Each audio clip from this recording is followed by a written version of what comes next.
if you shake someone's hand and say, I'm going to do this, do that. Don't lie to yourself.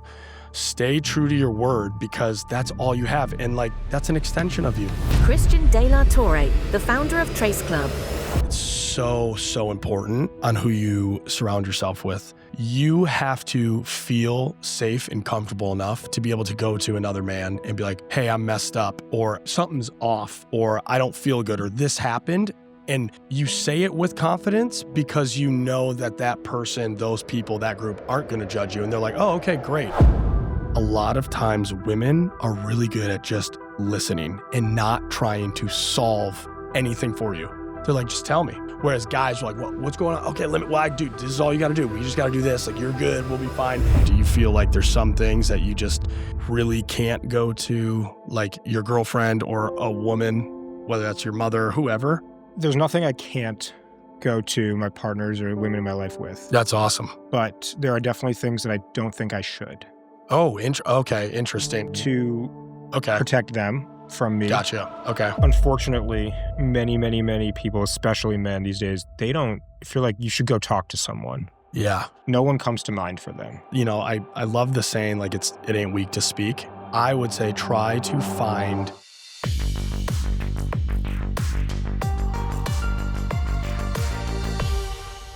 So take me back to the day that you left the military. You were done. The day I left the military? And you went home. Okay, so I think... Walk me through that day. Yeah, that day was a lot of different emotions because, one, I didn't know. I got medically retired. So essentially that's the military looking at X-rays, MRIs, or injuries you sustained while you served, okay? It doesn't mean you have to be deployed. It could just happen in training, right? Like just wear and tear on your body. And I remember getting an MRI on my back and they were like, hey, you have 3 herniated discs in your lower back. You're done. And I was like, oh, okay. Like, done for how long? And they're like, no, like we're forcing you out of the military. It's an honorable discharge.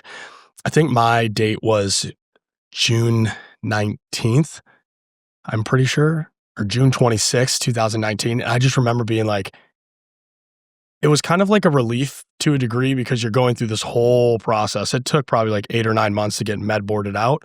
But when I first initially was told I'm going to be going through the med board process, I was like, oh, I have like 7 years left on my contract. I thought I was going to be a career officer and like work my way up through the ranks. So it was like, oh, this is going to be a whole different shift and adjustment in life that I wasn't necessarily expecting. But I just remember being like, okay, well, at least I have a degree. You know, I have good people in my life, but it was a whole thing of like, oh, I got to like reach out to a support system and like figure out what I got to do. And like, you know, my resume is just like one thing, you know, besides like some landscaping and like working at Hollister in high school or some shit. But other than that, it was a relief at some point, you know, when I finally got out. But leading up to that, like the 6 to 8 months of going through all this stuff to make sure you're getting taken care of was really stressful because you're going through all these tests and evaluations by different doctors to see your percentage of disability.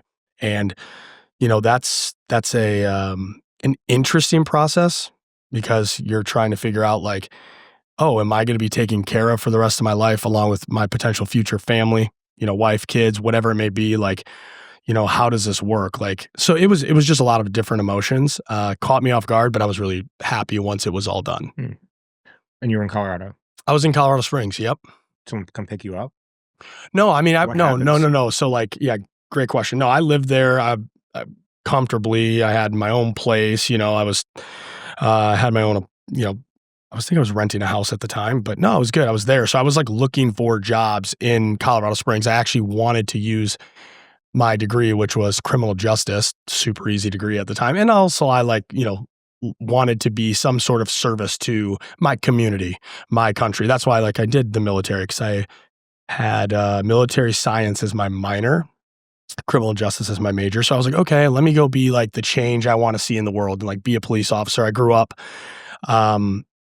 in Madison, Wisconsin, and I vividly remember an officer we used to have, I don't think they do anymore, liaison officers like at the high schools. So like you would have 1 or 2 cops always there. And I went to Madison La Follette, which was, like, it was a little rough and stuff like that. Nothing crazy, but, casual like fights and gang stuff or whatever it was. And the police officers there I vividly remember they were the ones that really inspired me. I was like, oh, these police officers, these cops care. They were talking to kids. They were helping them out. Some people had really bad like childhoods and not a good at-home environment. And I would always see these officers helping them out and assisting them. And I was like, oh, this is really cool. Like you guys are like here to help us, not like hurt us and like do anything detrimental to us as like student athletes. That really motivated me. So I wanted to be a police officer. But I remember I was like, oh, I have to apply now for all these different jobs to be an officer. But that process can take up to a year and a half, depending on what department it is, right? So I'm like, yeah, I was kind of in this limbo of like, okay, I'm going to try to be a cop now. So that means I have to like go through a whole nother process of background checks. And, when you do a background check, it's like, where did you live the past like 10 years? And I lived all over because of the military, right? Like I've been all over other countries, all over America, and you're trying to remember all this stuff. And it was just weird. So I remember like getting out of the military, going home and being like, okay, the next like year I have to figure out where I'm going to go and do I want to be a cop? And so, yeah, I applied all over California, Colorado, didn't pan out. I actually got through all the, the final interviews with the chief of police of the departments I was going for, passed all my background checks, but never got a conditional offer. And I just figured that was the universe's way of being like, as a joke, like, hey, you've been shot at in another country. Do you really want to be shot at your own country? So I was like, okay. And then I got an opportunity randomly presented to me to be a youth corrections officer in Colorado Springs. So yeah, that was kind of an interesting time. I was very confused, but it was fun. Tell me about the countries you went to. Okay. In the military specifically? Yeah. Okay. We went to Europe. So I got to go to Europe for a deployment, which was really just a big party. Like it was like a training exercise, but that was fun. We got to go to Germany. We went to Luxembourg, went to Kuwait, went to Afghanistan. I think that was it just for the military per se, but no, it was cool. You get to see a completely different side of the world, which I, up to that point, had never been out of the country. I think I went to Canada for a hockey tournament once and drove there. That was it. So seeing a different country and like, you hear about it on the news or like whatever the media shows and stuff, or like, it was just weird. It was not in a bad way, but it's just different. You're just like, oh, like I'm in a completely different country with different rules. So I think about that time period, and I'm glad you bring up like, here's what the media shows. Cause the visual I have in my head is just what I saw on TV or on social media. If we're talking, 10 years ago or so, it was like pretty much anything that took place in the movie Zero Dark 30. Mm-hmm. It's like, you got a group of guys, these badass, like Desert Storm looking outfits. And then they like messing with a bomb that they found in like a kid's school bag, and they like snipe a kid from 3,000 yards away, like a child. Like some piece of shit Volvo like blows up in the street. Yeah. It's so extreme. So that's like the visual I have. Right. And it's a good, I think, actually like primer for like the conversation of PTSD that like we'd love to get into at some point. But that visual compared to like what you actually saw, can you tell me a little bit about completely different. So what's different? Yeah. So first and foremost, the stuff you're talking about and stuff that we all see in movies and shit, right? Are we allowed to swear? Of course. Okay. The stuff that you see in movies and everything, right? Like the Zero Dark 30s, the fucking Jarhead, or whatever it is you want, American Sniper. A lot of that stuff is very real and based off true events. Obviously, there's like Hollywood, I think, aspects to it. But at one point in time, like the early 2000s, like post 9/11, like you talk to some of those older vets and stuff, and my like platoon sergeant and other soldiers at a different generation, like they were going over there and like, yeah, everything was like that. Like, sadly, and still to this day, I'm sure, but like, kids were used for, to be a personal, like an IED, like a suicide vest, or like, it was crazy. Like they would just have VBIDs, which are the vehicle born IEDs. And it was like that. Like you're having to like shoot kids or women because they have these things strapped, it was crazy times. I didn't deploy during that time. I wasn't there, but then as the war went on, at least, in Afghanistan or certain parts of the Middle East, Iraq, whatever, it changed and evolved like everything with technology, right? Now everything's drones and airstrikes, and you're very, very rarely doing any sort of conventional like force on force military stuff like you used to see in like World War II. But like we weren't kicking doors down. We weren't doing any of that stuff. Like we would just get rocketed or, mortared on our FOB, or not our FOB, but on our actual base. Cause we were at a massive base. We're at Bagram, which is no longer there now. That's the Taliban has that. So it was just a different thing. Like of course you get excited or around the idea of like, I'm going to go in here and clear a room. And people still do that. You have your special operations in all branches, the Rangers, you have Delta, you have everyone, the PJs, all these guys and different guys and girls in different branches, but no, just a completely different environment now. So it was interesting to see, but like, you can do everything from the sky now. Like it's wild. Like it's just a completely different battlefield, but what you see and what people saw when they went over there, I think is pretty accurate. I can't speak on it that much, but sure. It just changes, Yeah. What was the most terrifying moment that you? Oh, I mean, probably just getting rocketed, like having, and let me be clear, I wasn't like on the front of battle shooting my gun. Okay. Like I was in an office on a big ass base, but you would get mortared or rocketed all the time. And so you would hear, I remember the first time it happened, I didn't know what the hell was going on. You have these things called the CRAM, which shoots out like, you can look this up, like thousands of rounds per second. They look like some Star Wars thing. So a missile comes in or a projectile and it's just like, brrr, and it looks like a fireworks. And it's just trying to explode this missile or projectile out of the sky so it doesn't impact where you're at.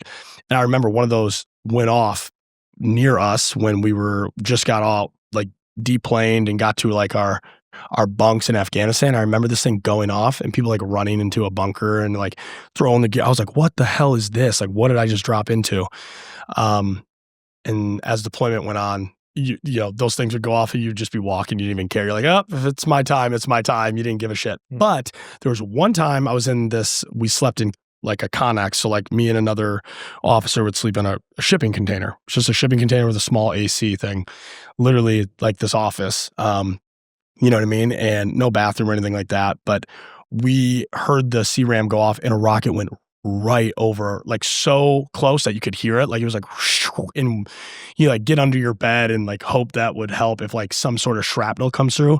But that was like probably just like 3 months before I was about to leave country. So I was like, oh my God, that thing got so close. And then you see this, the PX or where you go buy supplies or whatever, you're getting snacks and that got hit with a mortar. And you're just like, I was like just 50 more yards to the right. Like I'm gone, like I'm evaporated. So I remember that really hitting me, like just the reality of being in a combat zone of like, oh yeah, you might be on this big base and like maybe you're not kicking down doors, but like they're still shooting at you all the time and stuff gets through.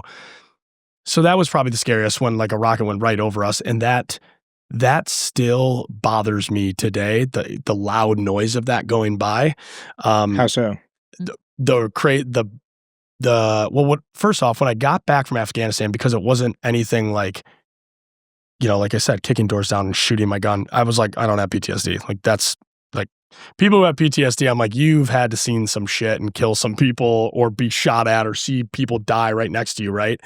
And so for probably a year and a half, 2 years, I didn't have any symptoms of PTSD. I had higher situational awareness. I was like hyper vigilant. I was that guy who was like backing into every parking spot. Like I was like, someone. And anyway, like you go into a restaurant, you're like, I got to see where the door is. And like, that's just, I think, based off your training. That's just also like, that's like good fucking awareness. Exactly. No, it is. But it's like the joke, right? Like you're like, oh, look at this guy. Back like to the wall. Look at this dude. And like, I am someone who is like that, as in like, I don't want to be that guy. Like you never know. I was in the military. If I didn't have it maybe in my Instagram bio, but I don't have any like military tattoos. I don't wear military stuff. Like, you know what I mean? I'm not ashamed of it. It's just like, I'm like, okay, that was a chapter in my life. But all of that to say, I remember just like having more like being hyper vigilant or whatever. And then all of a sudden, it happened when I moved to LA. You'd be in traffic and a motorcycle would rip by me and I would just hyperventilate. I was like, what the fuck? Like my chest, like I would just be stressed out. I'd grip the steering wheel. Like I just vividly remember being like, why is this freaking me out? And then it started going into like, if someone shut a car door behind me and I was like, oh shit, like you would jump a little bit. And I was like, this is weird. Like, what is this? And then, you know, fireworks or living in LA, and especially in the arts district near downtown LA, you got the helicopter. So I felt like I was just in country. Like I was like, oh, I'm just back in Afghanistan. But you realize that like, I think because it was just a delayed response, like I was just telling my brain, like, you didn't do anything crazy there. So like, yeah, you got shot at all the time with rockets, but like it would usually get blown up or it hit somewhere else on the base. It never hit you. You never like, you know, it got really close. But I was like, okay, so like I'm fine mentally. But I think your brain, the way that it was explained to me through therapy is just like, you know, your brain is hardwired to like in those higher stressful situations and environments as a, you know, infantryman, as a leader, as someone in combat, you're like trained to like be calm, cool, and collective, right? And just understand like, okay, that happened, you're fine. Because if you just freak out all the time, you're just in a constant state of panic. And like, you don't want to be like that when you're in a dangerous area. So for me, the PTSD started coming out of nowhere and I didn't understand what it was. And I actually was really like, thought it was really weird and like soft. I was like, bro, I'm not out here like hand-to-hand combat. Why would I have PTSD? I don't get it. I actually didn't accept it for some time until the noises of like the motorcycle specifically would start ruining my whole day. So like one would go by and I'd get home and I'd just be like so stressed out and be like, fuck, I don't want to do anything today. And I didn't get what was happening. I wasn't telling anyone either. Cause like, it was like a weak thing, right? Like to just be like, I have PTSD from this, but then you start realizing that like PTSD is everywhere on all fronts, whether you get in a car accident, snowboarding accident, right? Like yeah, I got hit by a car on Saturday walking. Oh my God, did you really? Yeah, we both got hit. We're both luckily fine. Really? Yeah, like 4 days ago. Oh my God, I'm so sorry. That's terrifying. And I'm like, I keep replaying it in my head. Yeah, right? I felt my instinct was to bury it. Just like, okay, like I'm fine. Yeah, nothing happened. It didn't happen. Yeah, right? Just like move on. Like it's okay, you know. Keep your head up a little bit more, I guess. Yeah, like admittedly, I was walking and like was checking my phone and yeah, but yeah, I got hit by a car and I was like, fuck, like I don't want to compare and this is what I was really excited to ask you because I'm like, yeah, I feel like I'm telling myself like, oh, like don't compare your situation to like a guy who fucking got his leg blown off or like saw his friend die right next to him. Exactly. That's real PTSD. Yeah, it's just a different type. Then, yeah, like the next day I was walking, like I saw a car make a right turn and I like immediately like freak out. Yeah, no, that's like hit me again. Because that was probably the most like not traumatic, but maybe like the most just like quick, shocking adrenaline spike moment I've ever had. Exactly. It all happened so fucking fast too. And then I thought about it for a couple of days and I was like, give some like grace to this. Yeah. Like respect that like it could really affect you and like 100% do something about that. Yeah. So I'm almost curious. I'm like, what would be the takeaway, the lesson, the advice, whatever the word is, to like have people respect their own quote unquote PTSD.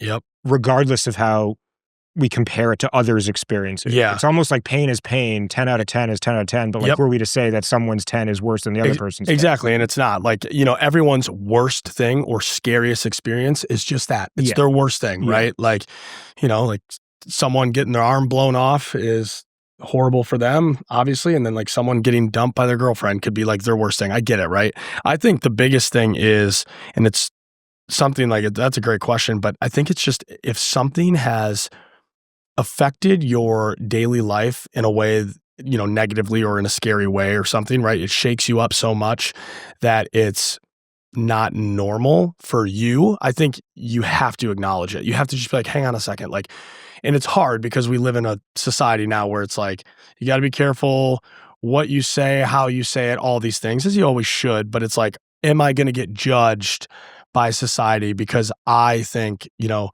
getting hit by a car, now I have PTSD from it. And someone might be like, bro, what? Like, you're fine. No, like, you need to like wash that away. Like, if something messes with your head and is like hurting you and bothering you and you can't sleep, or you're like, there's something wrong. You do need to give yourself grace. You need to ask yourself, you need to stop and be like, what just happened? Why do I feel like this? And so I would say to anyone that's like thinking or, trying to figure out, do I have PTSD?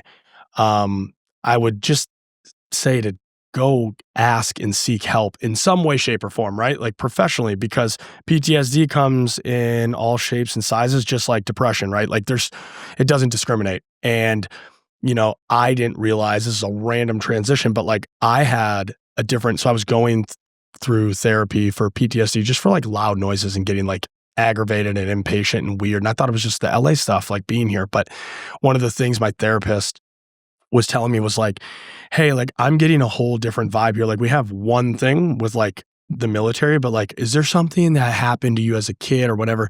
And I was thinking about it and I was like, no, not really. Well, I grew up with a very, like mentally ill mother. And so I started seeing the PTSD of me getting close with women in an intimate way. I would freak out.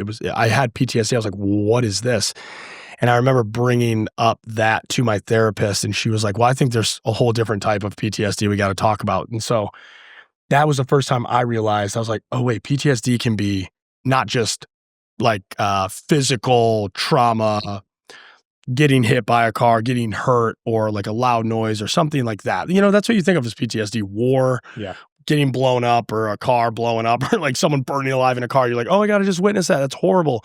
I have PTSD from that, where it's like, no, you can have PTSD from anything. And so for me, it's like, I started getting all these weird feelings. So I tell people all the time, if you feel off, like listen to your body and your intuition, which I know that's hard to, there's noise and then there's your intuition. But like if something feels off with your everyday life and it's bothering you and it's affecting you, ask someone about it. Go see someone and try to anyways. That can be hard though. Unfortunately, many, many, many people, especially men these days, they don't feel like you should go talk to someone. Yeah. No one comes to mind for them. Yeah. What do they do? Well, if you are a man and you're, I love the saying, like it ain't weak to speak. I've actually never heard that. Oh, really? Yeah. It's from an organization. I think it's called Livin, Livin. Livin.org is an Aussie, a buddy of mine named Sam Webb was the one who kind of like showed it to me and talked about it. But yeah, it ain't weak to speak. But, it's easier said than done. If you don't know and you're confused and everyone just says, just go seek help. Just go see someone, just tell someone. I would say try to find someone in your very close circle, right? That can give you that can maybe give you some honest feedback of like, hey, are you seeing anything different in me and how I'm acting? Because I feel as if this thing is bothering me in these ways. And that's something I had to do. And I'd have friends of mine being like, yeah, dude, you just seem like really like upset or very like weird. Like usually you want to come out and do all these things with us, but then, you have this thing happen with the motorcycle and you're like, I don't want to come out tonight. And so like we see different stuff happening. And I think the people around you, the people that are closest to you, obviously understand and see you in a different way than the regular person would. And so I think like, how do you ask that question to somebody and not feel like a pussy? Oh, hey, that's a great question because I remember asking it and I did feel like a pussy. Like I was like, this is so weird. Like, I don't know. Do I seem any different to you? It's like, yeah, I think that's honestly, that question is hard to answer because I would tell people as I got older, I'm 32 now. 30 is when I really started to mature up here with regards to like not being ashamed to ask people the hard questions, right? And myself. Younger Christian, 25 to 29-year-old Christian did feel weak and felt like a pussy. Yeah. Asking anyone those questions. Actually, can I share a story? Yeah, please do. A close friend of mine, we were grabbing a drink in New York, I want to say like probably 3 years ago now. Okay.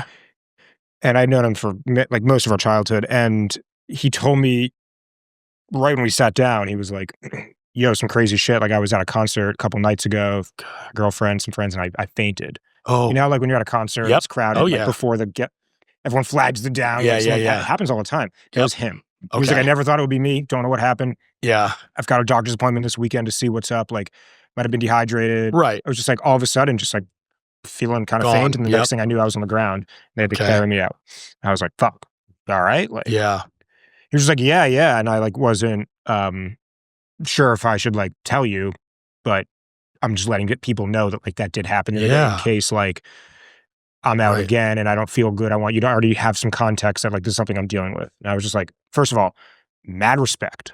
Right. Like mad respect for you just being like, this shit happened and I'm letting 100%. You know that this is how I need you to take care of me if something were to come up. Yeah. And also the way he delivered it of just like this confidence and this poise. Mm-hmm. Just like, yo, I passed out. Yep. And I was just like, okay, you actually made it sound kind of badass. Yeah. Okay. And then we're like an hour later. Yeah. I'm talking and mid-conversation, he just like puts his hand on my leg and he was like, yo, I'm sorry to cut you off. I'm feeling a little faint right now. Like I might pass out again. Oh, wow. And I was just like, oh, all right. Cool. What do you need from me? Is like, I wouldn't mind if I just had some water for a second. I was like, let me get you some water. Like, and I took care of him. It made me feel like a hero. Yeah, for sure. So I really appreciated that he like gave me that opportunity. Right. 2, but just the fact that he was just like cool, calm, and collected, straightforward about it. He clearly wasn't this like, hey, I'm really nervous. Right. I could tell he didn't feel like a pussy at all for like sharing the vulnerable thing. So that came to mind, and I'm almost looking for like script or something to share with guys of like, yo, if something's not right, holding that in causes a lot of problems for everyone else around you also, not just you. 1,000,000%. Don't fucking do that. Yeah, I know, right? Like you're like, hey man, if there's something wrong, just fucking tell me. Like, we want you, I'm your homie. Like it actually brings us closer. Right. And if you're struggling with something that's like internal, emotional, whatever it is, like you could just own it. Like a man, quote unquote, and just be like, yo, there's something I'm dealing with. Love some advice. Yeah. What do you think? Yeah. I think with that story, what first thing that comes to my mind, and which I think is a really beautiful thing, is it's so important on who you surround yourself with, because this friend of yours, right? Like, and I'm thinking of instances in the past with my friends and my guys and circle, right? You have to feel safe and comfortable enough to be able to go to another man and be like, hey, I'm messed up, or something's off, or I don't feel good, or this happened. And you say it with confidence because you know that person, those people, that group aren't going to judge you. And they're like, oh, okay, great. Well, you have to, cultivate that. You have to make sure that you have people and you provide that energy and that space for someone to hold space, right? To be like, hey, if something happened to you, you can tell me, and you're not going to get laughed at. You don't have to tell me as like a joke, like, dude, I passed out. I felt like such a bitch. So in case I do, just, give me some water. You can, that's a way.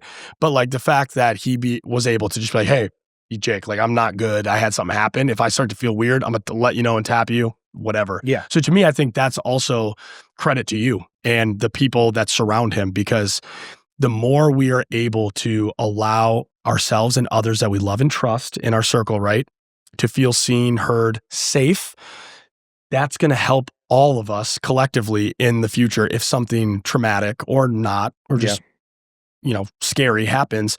I know that like I can just come to you. And I think, that this goes back to like how you're raised and the soil you're brought up in and things of that nature and everyone's past. But I think right here, right now, to anyone listening to this in their current circle, evaluate that, understand that. Don't be like, I'm the funny, crazy Energizer Bunny, fun Gemini guy in our friend group, but I'm also make it a point to be very, very approachable with my friends and people I don't know. And I think that's the type of energy you want to put out, because then people feel safe around you. Yeah. So I think that's a huge thing to you, your friends. It's funny you mention that. It actually, unreal. Another story comes to mind that's probably even more relevant. Yeah, tell me. I remember I was with one of my best friends, just the two of us. We were skiing, and I was a month off a pretty shitty breakup. Okay. I was having a hard time. Yeah. And feel that. He and I were in the car driving up the canyon. We're in outside of Salt Lake, going to have a fucking sick day. Yeah. And it was just silence. I knew he was having a hard time with some other stuff as Something was off, yeah. Like, he just like, I know he's my best friend. Like, I know that he was like going through a lot, but he wasn't really talking about it. And I don't know what to say. And we're just like sitting in silence, just like, listening to like quiet music and driving through a snowstorm. And out of nowhere, I couldn't hold it in anymore. I was just like, dude, I miss my ex-girlfriend, bro. Yep. He was just like, oh, fuck, like, it's that bad? And I was like, I don't know, look, like, yeah, it was shitty. And I for like 30 seconds, I just kind of shared like, like just what's on your mind? Yeah, like right? I hadn't said anything. You knew I broke up, but like you were just like, how you doing? I was like, I'm all right. But like, I didn't really spill anything out yet. And then I was just like, I had to just like get it off my chest. Like the only other person I talked to about this really was like my mom and my sister. Okay. Like no homies. Really. Yeah, but shout out to them. That's cool. Do you have that? 100%. Okay. But, so I just kind of spilled like the thing that I was struggling with. Okay. For the next half an hour, he just unloaded all of the things he was struggling with back to me. Okay. I was like, dude, fuck. Like, again, I knew you were struggling, but like, I didn't know any of these details. Like for years. Yeah. Like I've known you for 15 years. Like for years, you just never, and you just like just word vomited all of it. And then later that night, we were hanging out on the couch and I was like, where'd that come from? Yeah. I was like, dude, honestly, like you invited me. You invited him in with your energy and your story, was like, right? You got vulnerable and real first. Yep. And then that was just a warm, open hand invitation of like, oh, I can match that energy too. And then as you were just listening and like nodding your head and like agreeing and all, like you got it. I just like kept going. I was like, I needed that. Yeah. And so that was a huge lesson for me. This unlock of like, now I just go around going to homies and just unprompted, just being like, hey, I'm struggling with X, Y, and Z. And like, if that can be an invitation to you, recognize that like you could share the same with me. Or have some permission that like you could go share this with the next guy. Yeah. We need to be doing that with each other. Like we really do. I love that story too. Thanks for sharing that because especially with men, right? It's like we're waiting for like someone to be like, "Oh, you too, bro." Like, let me, and I think with what I try to do with my and it's actually really cool that you're asking these questions because I'm thinking about it. And I know like 100% with any of my boys, like I could literally just go up and be like, dude, I think I'm going through a wave of depression right now. I'm not fucking good. Can we talk? And they'd be like, fuck yeah, dude, let me and I wouldn't even feel weird about it. Yeah. 3 years ago, I would feel weird asking, even though they went, just because I wasn't there. Mentally, I don't want to say mature. I just wasn't confident enough. Right? Like and this all goes back to just like, I think societal pressures. It's the same shit, right? Like you're a pussy if you have depression as a guy, you're like, you're soft if you cry, all that shit. And like the older you get, the more you mature, you understand like, no, it's really fucking important to like tap into that, call it feminine energy, whatever, like just lean into that. And it's really hard as a man. Like, I don't know, like the way I was raised, that probably had, effects on me today and why I thought maybe it'd be weird to do that. I was raised around like farmers and shit. Like they're not crying. They're, like I remember my uncle got like his hand like almost chopped off in an auger doing something and was just like, it sucked. We got to fix it up and you got to get back to work. And you're like, okay, like that's a man. Like that is a man. Sure. But like also, you can tell people you're not okay. But I think one of the things that I love to do is like, if I know my friend's going through something, they do tell me, they'll be like, they'll mention it. Or if like, I know it's kind of going to be deeper, they'll do like scratch the surface shit. Like kind of like what you did in the car, like just being like, oh dude, I'm really going through it, but I'll be good. I always say that. I'll be like, yeah, I'm a little stressed. I have this conversation I got to do with someone about work. I'm a little stressed, but I'm fine. I'll be good, bro. And like, that's like, I know if I say that, or if I hear one of my friends, I'm like, okay, they need more. But what I always try to do is be like, I'm like, yeah, man, how are you like actually feeling? Like, do you want to talk about it? Because if so, let's chat. And like usually with my friend group, that being like, do you want to talk about this? Because I would love to hear what's going on in your head. Yeah. Tell me how you feel. Because I'm probably got some, familiarities with some of these emotions you're going through. And I'd love to talk about that too. That's usually how I would do it. But it's like, I think it's just, it's soft to be vulnerable to some of society. Not anymore. I think there is a shift happening, genuinely. Like I really do. Think that there's a beautiful shift going on with regard to men and mental health, and tapping into and leaning into their emotions, and being vulnerable, but vulnerability is beautiful. It's hard. I'm going through a whole thing right now of becoming vulnerable and what that really means. And to me, when you do unload, unleash, or, kind of like let out those emotions, whether it's just screaming into a fucking pillow or talking to your boys about it or journaling or seeing a therapist, you feel so much better. It's a weight off your chest, but you got to be willing to do that work as well for that weight to be lifted off. Yeah. Are you single right now? I am. Have you found in past relationships, and also thinking about like your friends and stuff, that there are just some things you don't take to your partner? You only take it to your guys? Yeah, I did until I would say probably recently with a girl that I was seeing and talking to, and we kind of had a fall off. It was a me thing, me being scared to be vulnerable. But all of that to say, this woman that I was with and talking to, she brought that side out of me. She was like, "No, you can come to me and tell me anything." And I was like, in my head and heart, I was like, no, there's some shit that like I'll probably just go to my guys about. Yeah, like what? I would say we first started off with like depression stuff. Like, I think like a lot of people, like I don't know, I get waves of depression that just come in. Or you don't even have to call it depression, just funks, whatever you want to label it. We all have ups and downs in life. And there'd be times where I get in this, like, I feel like I'm in the rat race of life where I'm like really down and just like, don't want to do anything. And I'm like, let me just talk to my boys about this because they'll get it, because they maybe have similar things happen in their life, and we'll just go do a physical activity together. That's why I can go work out. I can go rock climb. I can go, just ride the bike with the boys and I'm fine. Whereas like I started to realize that only works so much. Sometimes you need a woman's touch, the feminine energy. You need someone to go, oh, okay. Instead of just trying to move through this physically, you want to like look me in the eyes and tell me and like cry about it and explain why your heart hurts or why your head is confused. And if not, that's okay. But I think what's I find different with certain men and women is with women. I grew up with two sisters, by the way. So blessing in disguise.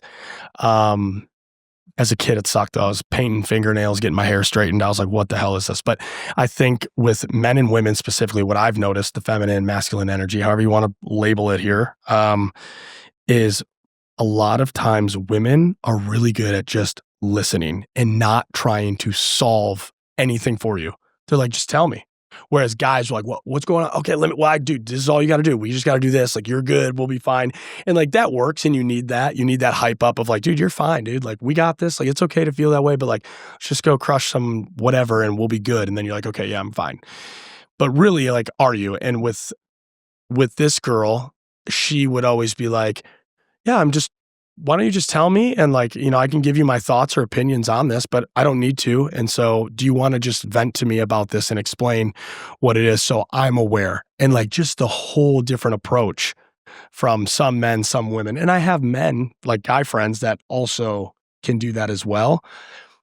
I don't know. I feel like it's just a certain calmness and softness about the feminine energy, but that also contradicts me being like, I don't want to go to you about this because like, I want to do something about it. Like I'm stressed. So I want to go move and I want to be told that I'm good, that I'm fine. So like, yeah, I feel like I can't come to you with these issues.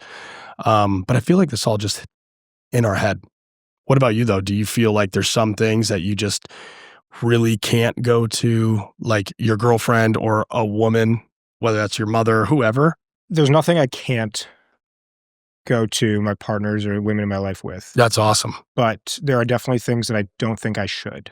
Oh, okay. Interesting. Okay. That's like, yeah. To protect them. Gotcha. From me. Gotcha. Okay. To protect, just to like, it could cause more problems. Yeah. And so I look at it as, and same goes for women to men. Like, right. I'll give a really strong example, I think, which is something your woman does really fucking bothers you. Oh, really yeah. Okay. I see. Yeah. Something she says, doesn't do, doesn't say, whatever, just like really sets you off. You get that feeling, whether it's in your gut or your throat or your head or whatever it is. Yeah. It sits there. And old Jake would just fucking either snap back or get anxious and like need to like address that immediately. And as long as the thing wasn't addressed, it wasn't taken care of, I couldn't move on to anything else. I couldn't focus at work. I couldn't have a good work. It would just always be it was just right this here. like I wasn't able to compartmentalize, and I realized that was a huge problem for me. So then the work I got into, and I'm not perfect yet. I don't know if I ever will, but I'm way better now. It's been about, it's been about a year of this. Okay. Is I have a reaction. Gotten pretty good at recognizing, okay, what is this? I'm feeling anger. Yeah. Right. Like when did no one ever taught us like how to have more emotions than anger or horniness? Like that's really that's it. a fact. Oh my God, I know. And that's like so true. You're like angry, fine, horny. Like that's all you get. Angry, fine, horny. That's hilarious. Yeah, this last like probably year, 2 years of my life has been like, oh cool, there's like other things going on. Like I'm feeling jealousy. Or I'm feeling abandoned, or I'm feeling disappointed, or like let down, or I'm feeling disrespected. Yeah. I'm feeling whatever it is. So first it's like have the reaction and like sit in it. And like let it just kind of simmer for a bit. And typically for me, that means like, hey, I'm feeling a lot of emotion right now. I need to go process this for a bit. Like, give me a day or give me an hour. I love that though. Like, give me some time to process. Literally like walk away. And like, don't say fucking anything. Right. Especially in that moment when you're feeling all this. And it's just like, that's hard. And I've just noticed every time I like reacted and then had a quick response caused a problem. Yes. Caused a bigger fight. It made her get more anxious. It was just like more issues. So it's like, cool, have your reaction, but keep that shit to yourself and then go like craft a response. Yeah. And you do that with the King's Council.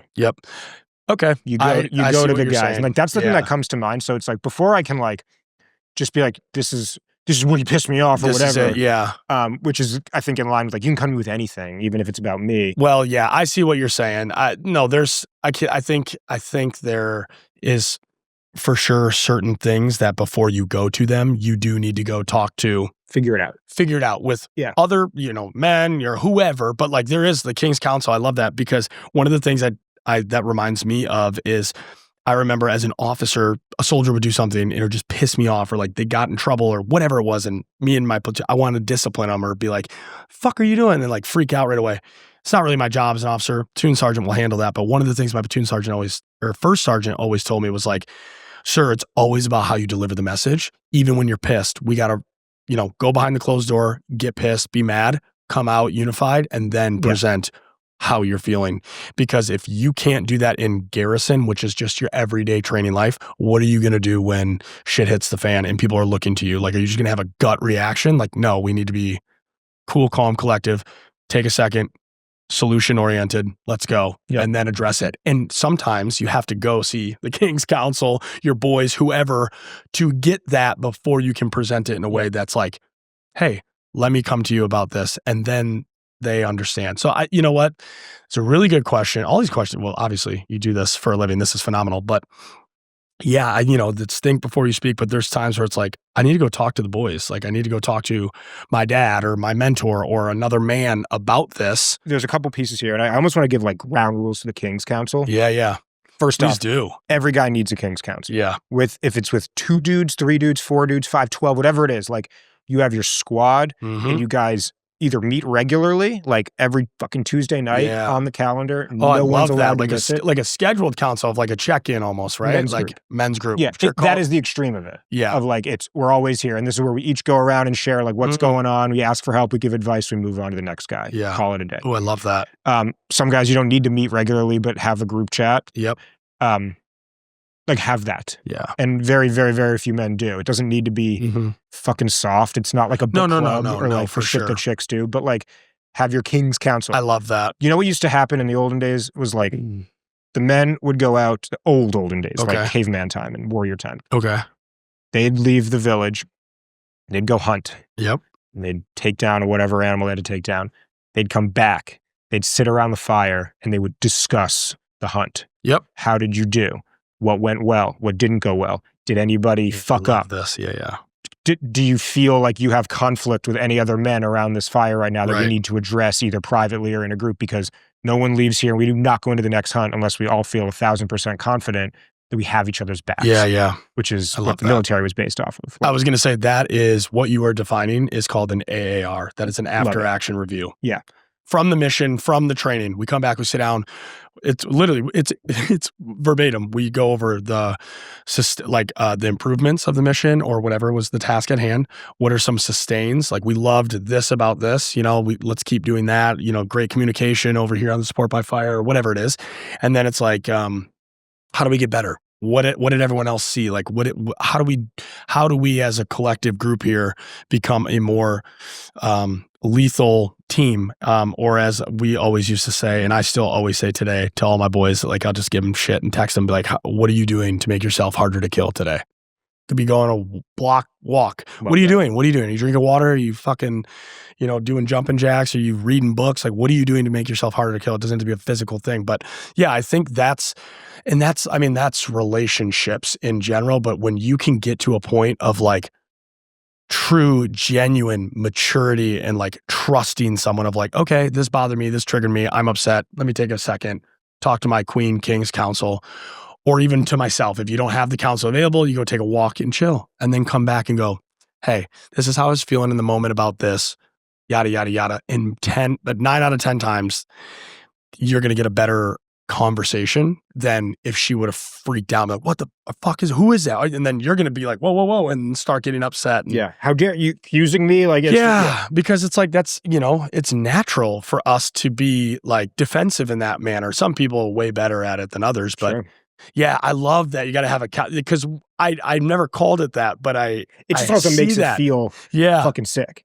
I find that in my like sauna time with my boys. Like, we have a sauna session. A good one. But I think it's so crucial that like every guy in a group genuinely at his core can really believe and say like, I really trust the guys in this King Council with my life. They've got my back. If a bullet's coming, do I have any feeling that guy's going to put me in front of him? Yeah, no, for sure.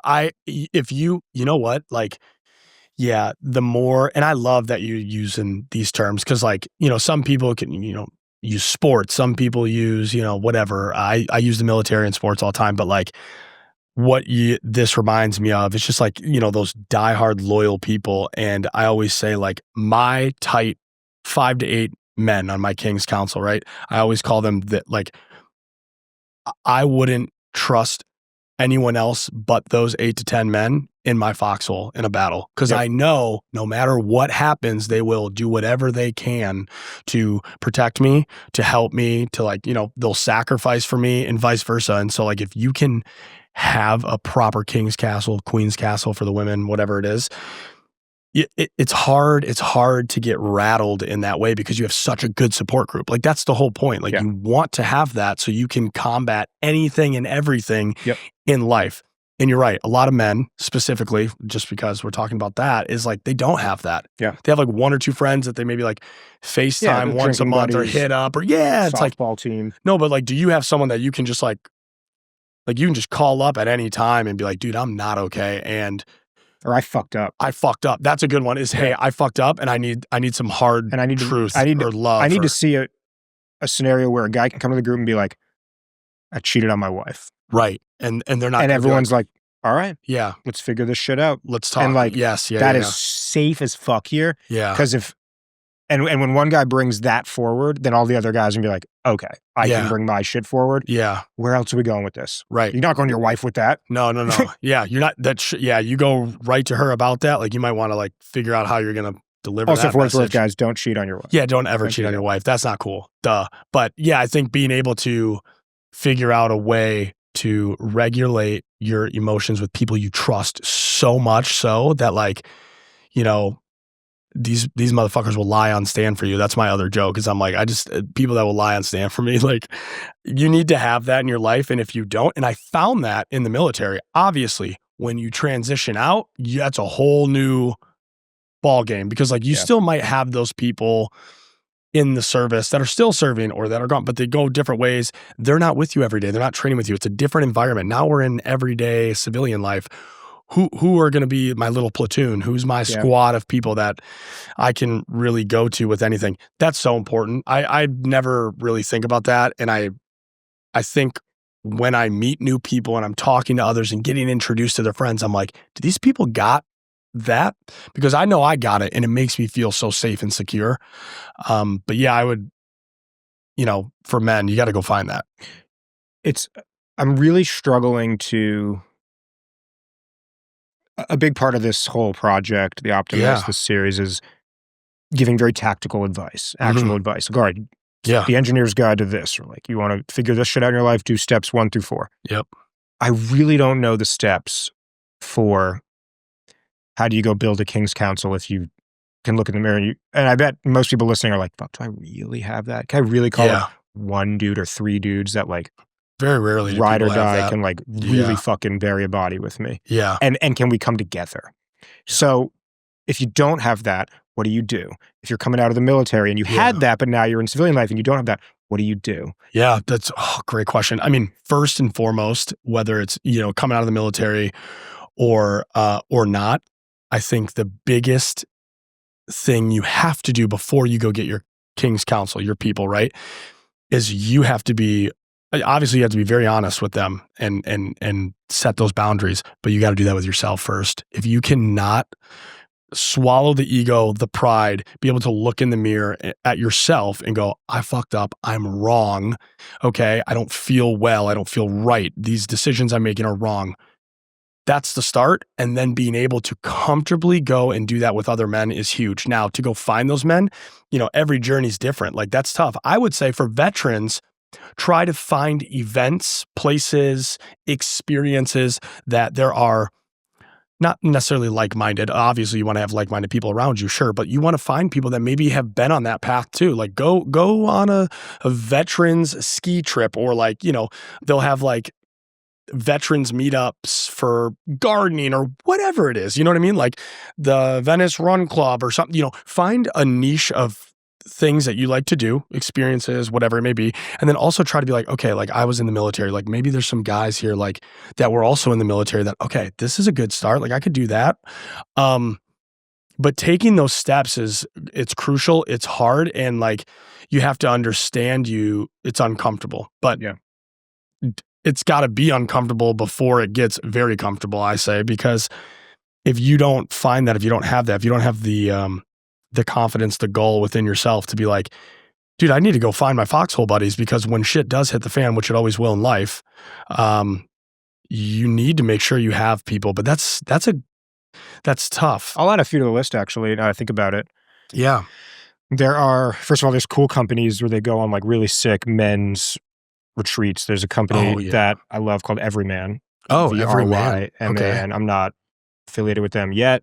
I did actually meet the new CEO recently. Oh, really? But they go on field trips and expeditions with men, and it's like, let's go fucking 8-day backpack through the Adirondacks. And it's going to be crazy hard. And it's a group of like 12 guys or whatever. Oh, it's small too. They're trying to help men build these groups. And that's it's like awesome, bro. It's great. Or go fucking join the jiu-jitsu gym down the street. Like, jiu-jitsu will change your life. A lot of guys. That'll change your life. A lot of dudes hanging out there, getting extraordinarily vulnerable and touchy with each other in a way that's not sexual. Exactly. Or weird. A lot of people might look at it and joke about it, but it scratches an itch in a cool way. Yeah, it does. I've seen incredible King's Council type groups form thanks to jiu-jitsu, Muay Thai, MMA, boxing, like you name it, just martial arts, CrossFit, lifting, run clubs. It's great. Like, around an activity, that's a good, or good these way to go. Dude ranches, I'm seeing like these men ranches, like going to like I'm big with like animals. So, like you that's so true. Like you're right. You got to find these things and look, and you have to do that work though. A lot of people are like, oh, I don't meet anybody. I'm not. It's like, no. You got to. So hard to make friends when you're 30. It's like, it's really not. It's really not.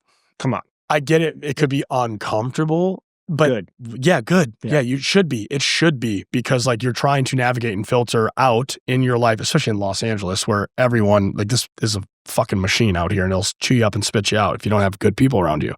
So yeah, I think that's a really good point, is go find these activities, these retreats, these different, events that you can go and maybe figure out, hey, maybe there's people here that I could reach out to, but you got to get off your couch.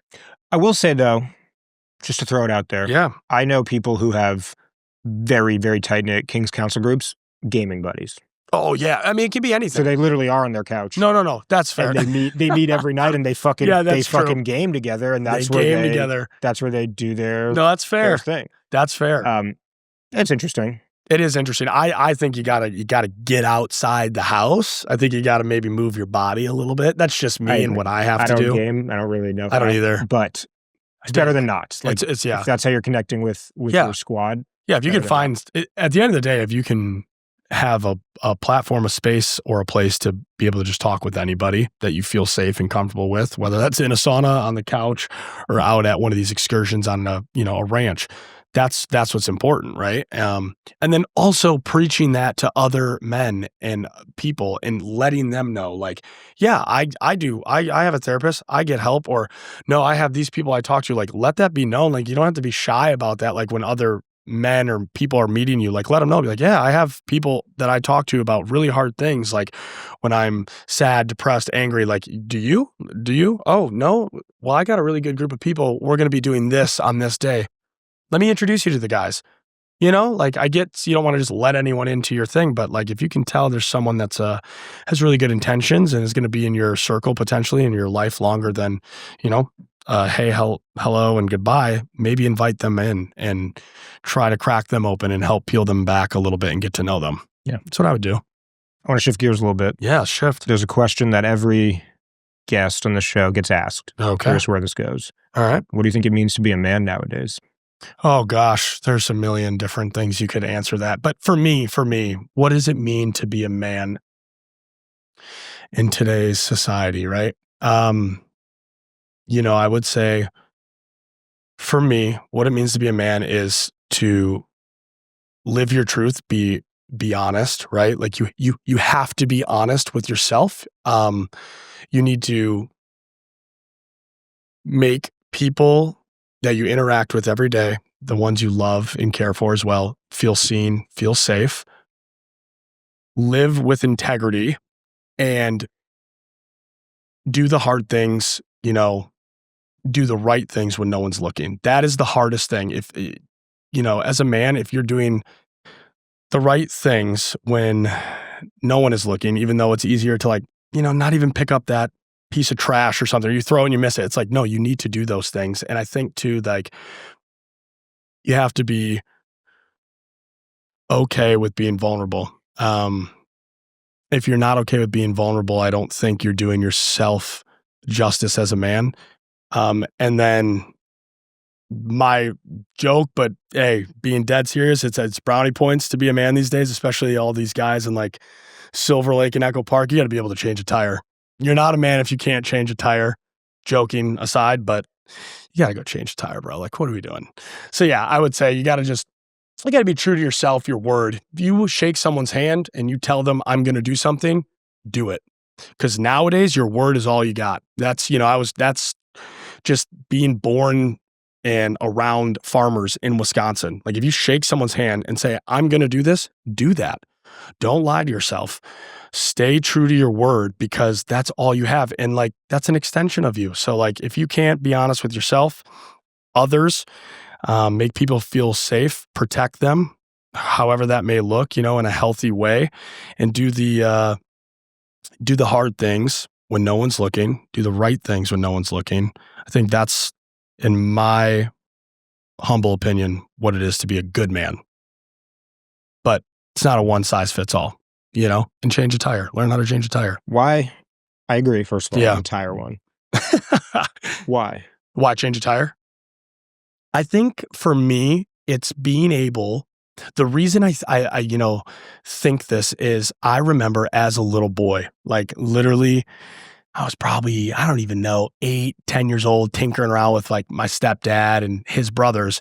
We were always changing the oil or, putting new tires on. And I remember one time getting picked up from like soccer practice or something.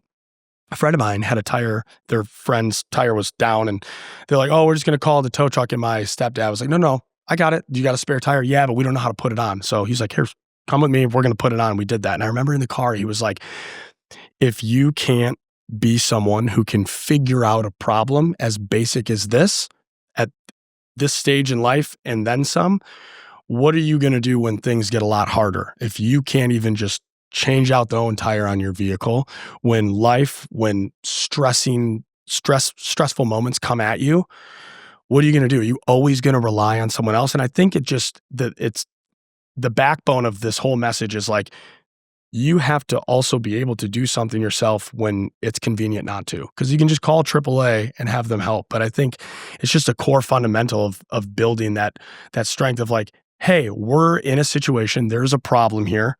I can fix this. It's okay. Let me handle this. And to me, it's just like, I don't know, it's just been something that like I've always stood by. It's like, dude, if you can't even change a tire on your own car, even though it sounds so bad in me judging you, I'm like, what are we doing? Like, how can I trust you in my foxhole type stuff? But no, just it's good. It builds character. Figure out how to, work a tire and iron and a jack and where to put it and not destroy something, because it's teaching you basics of like learning a skill that can help you down the road in life. And like, you want to be educated. You want to know these things. And as a man, like I want to be able to like pull over and help a guy or girl or whoever on the side of the road change their tire and make their day a little easier. Like, you should just know where to put that jack and not put it on the body frame or like, on the wrong place or on the pinch weld. It's like, if you don't know that, like, take some time, educate yourself, learn. And if you can't do something as simple as that and take the time to educate yourself and learn that and apply that in life, to me, I feel like down the road, that's, it's not a man I would trust. It sounds so bad, but like I live by it, bro. Like, change a tire and you feel good.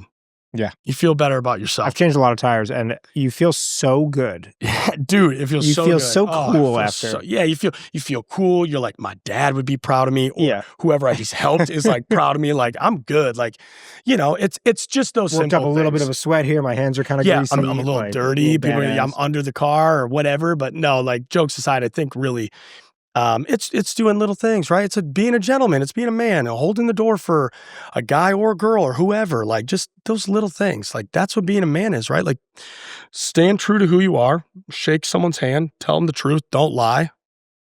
Follow up on your word. And like, I just feel like the universe pays attention to that. It does. And then when you do those things, you're pinging that energy. That energy is being put out there, and you're going to meet these other like-minded and or newer, different people that, might have something to help you in life in some aspect. And it's like, do that, be that, lead by example. That's what being a man is, lead by example. What's something that you believe to your core about manhood that 99% of people would probably disagree with? Whoa, that's a really good question. What do I believe to my core about manhood that people wouldn't agree with? 99% of people want to. Can I hear yours? Do you have one? Because I can't think off the top of my head. I want to really think about that. I have to think about it also. Okay, you go first. I think I got what I want to say. I do believe this to my core. I think a lot of people, especially this day and age, would disagree with is you need, as a man, you have to be able to actually physically defend yourself. Oh yeah, bro. This is similar to mine. Okay. You have to be able to physically defend yourself is what? There's a couple of reasons to that. Okay. Like, one is I've been in my 20s, a man who would walk into a bar and I'd look around and I'd size myself up against all the other guys in there because that's what we do. Yeah, for sure. And I could not confidently say to myself, I can handle this if I needed to, or I can protect the woman next to me, right, if I needed to. And so then I went and learned self-defense and got pretty damn good at various martial arts. And now I go to a bar and it doesn't cross my mind, right, at all, because there's the utmost confidence that like I can handle whatever situation for the most part, unless another guy is more trained than I am. Yeah, right. And for what it's worth, those guys, the more they train, the less they fight. Exactly. We all like, you look at a guy, you kind of can tell with each other. Yep. We're good. And if we really need to, we'll go to the mats. Exactly. Yeah. It's like, not happening here. No, for sure. And I used to feel like I was getting fucked with a lot. Guys would mess with me. They'd want to fight. And then once I learned my shit, nothing changed. I was still the same guy showing up at the bar, but people stopped messing with me. Yeah. And I think it's this energy you give off, this confidence you give off, the way your shoulders are, the way your neck sits, all this stuff. I think subconsciously, man to man, we can pick up on that energy of like, should I fuck with this guy or not? Right. And the way I've moved through the world physically and emotionally and spiritually pre-jujitsu, post-jujitsu, pre-Muay Thai, post-Muay Thai, completely different existence. Yeah. It's not to hurt people. It is definitely to be able to protect people, protect myself. Yes. And I do believe at my core, you never throw the first punch. Yep. But you definitely throw the last. Yeah. I do believe that. And I love that. So when I hear like, oh, so-and-so like got in a fight in the schoolyard, like they're getting expelled, we don't allow that. Like you go to a teacher. Yeah. I'm like, let the kids fuck. Yeah. Yeah. Let them learn. I love that. I was going to say, in a way, something I believe in is healthy conflict or confrontation is essential in a man's life. Like you have to be able to confront someone, something when it's uncomfortable. And a lot of, really what I'm getting at, to your point, is my friends know that I'm trying to like say this very carefully, but as a man, you need to be disciplined enough to take care of your body physically. I think you need to be in shape. You got to be in shape. You got to take it. It doesn't mean you have to be yoked and whatever, but like you gotta like don't. Oh God, I don't even want to say this, but like as a man, you should never be overweight unless you're genetically have something wrong with you. And overweight is subjective. Just you should be healthy enough to do 10 pull-ups, 20 push-ups, and run 2 miles without passing out. That's kind of like military-esque, but it's like, nah, man, like you gotta be like, say you don't have kids, you don't have a wife or anything. Don't you want to be able to protect yourself? Don't you want to be a physically strong individual that can help in any sort of situation, right? What about underweight? Underweight? It depends. Like if you're like, severely underweight for medical reasons, no, I would never shame anyone. But then again, that goes back to if you're just a skinny, lean dude that can't put on muscle, doesn't matter. If you go to jiu-jitsu and learn how to freaking choke someone out, put them in a Kimura, it don't matter, bro. Like it doesn't matter. So figure out ways to educate yourself physically and mentally to stay in shape on all fronts. Because if not, I think that is weak. I think that is weak. You don't have to be strong and look big and all these things to be considered strong, but you should be able to hold your own body weight and be able to like, because some people are just built differently, man. Like you can't, there's nothing, like if there's a 6'5" dude who's massive compared to me, who's like 5'11", like, oh, what am I going to do? Like I can't get to that level. Right. Maybe with today's new technology at some point we can, but yeah. They do now do a leg extension surgery. I heard about that. Yeah. They do all sorts of extension surgeries these days. But I'm like, yeah, I don't know why someone wouldn't want to be able to physically defend themselves. I don't know. I don't know if anyone wants to not be able to. Right. I love this quote or the story. I'll butcher it a little bit. Yeah. But it's like men are afraid to fight because it will answer the question for them that they're actually afraid to answer, which is, can I win? Yeah. And deep down, I think they know in their core that the answer is no. Right. And they do not want to face that humiliation, that embarrassment, the pain of that.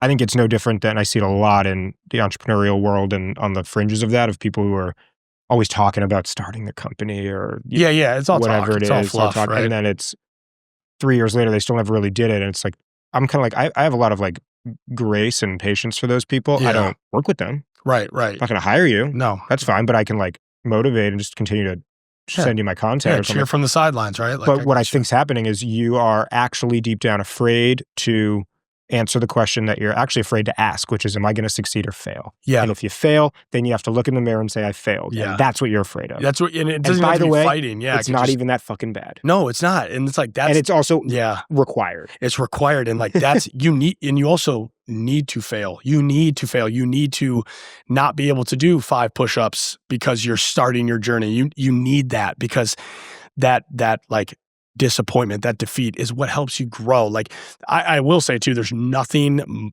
that gets me more fired up than seeing someone who's out of shape, overweight, whatever's politically correct to say, someone who's not healthy or in their best version of themselves, seeing them work out, seeing them push themselves fucking fires me up. Like, I love seeing someone that's they can't even run, but they're walking and they're sweating their ass off around the block. And I'm like, oh, it just pumps me up. And I'm like, because you have to do hard things, right? Like, you have to have those questions about yourself and your skill set in life, physically, mentally, emotionally. And then you have to be confronted with those and fail to even put yourself in a position to be better. And so many people don't want that. They don't want to even confront. They want to look in the mirror at that. They're like, oh my God, I don't want to even try to do 5 pull-ups because I know I can't even do 2. Yeah. And that's scary. But. And it's at what point is the pain of staying the same greater than the pain of making a change? Oh, dude. And like, I don't know, anyone who listens to this show or knows me is like, Jake's such a fucking hard ass. He's always about like, if you're not doing everything, you're doing nothing. Like, no, I'm the same way though. And I'm kind of like, yeah, look, I mean, it's good if it's hard. Yeah, it is. It's fucking, what else are we here for? Well, a lot of people would argue to just sit down and relax. Okay. And that's fine, but that's not who I'm going to surround myself with. It's not my life. It's not my one precious little life. No, I want to be pushed hard in all aspects of life. And like that doesn't just have to mean physical, right? Like I want to be questioned in relationships. I want to be tested emotionally, like, because you can just, it's not, you can be comfortable, but then where's the growth? There's no growth if you're just consistently comfortable. At least for me and you, I guess, right? Like, some people really love that and get to a point where they're just like, I'm good. And that's fine. If that's what they want to do with their energy, like, it is what it is. What's your protocol, your mindset, your protocol, whatever, for when you have a really fucking bad day or a really, really hard season?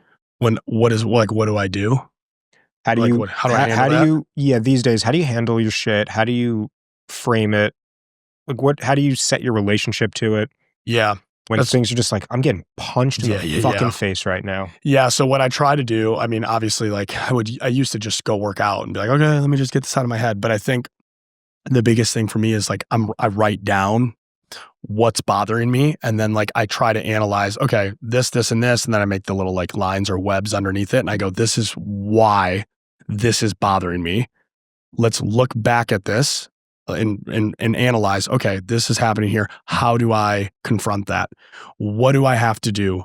So I ask myself a lot of questions in regard to like the pain that's, whatever's inflicting that pain or whatever's happening. I'm like, just lost my dog, right? My dog dies. I'm like, okay, what is this? Okay, what am I doing? What do I feel? I'm grieving. Okay, I haven't grieved. Let's look at that. Why am I grieving? How long does that take? Is there a right way to do that?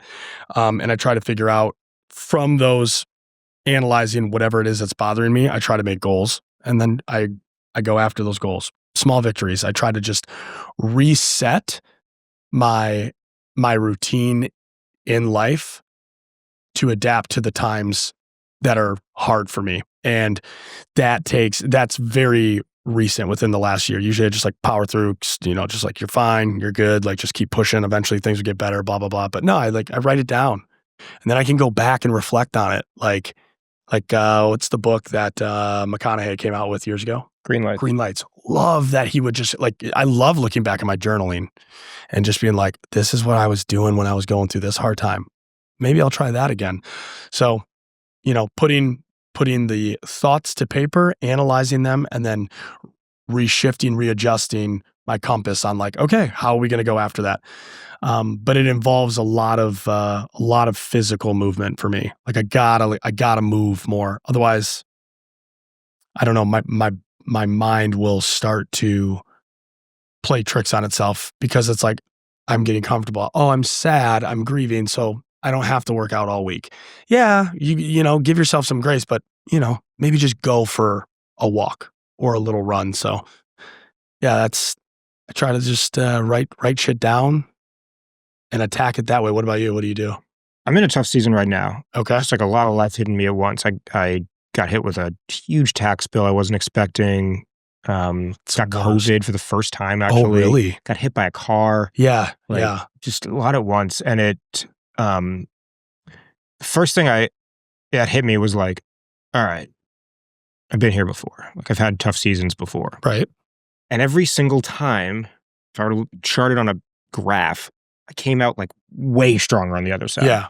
Like, always. Oh, I almost ran. I was down to almost no money. Oh yeah. Yeah. And then I like figured it out. It was so hard. I couldn't sleep. Figured it out. And then I made 10x the money. Yep. And then it happened again. And then I made 10x. It's just like, yeah. So it's like, okay, cool. So far, I'm like, I have a 100% track record of surviving it. Yep. And not only surviving the shit, but like thriving in it. Yeah. Coming out strong on the other end. So based off those odds, I would bet on me every day of the week and assume I'm going to actually come out stronger through this one. And that all of a sudden is like, oh, now I'm actually kind of excited. Yep. Of like, shit, I was like really stressing over this morning. And if I just keep working, the only way out is through. Just be patient. This could take a while. It could take a year to get through this. Whatever. It could take a month, whatever it is. It's going to be better on the other side. It's going to be bigger. It's going to be incredible.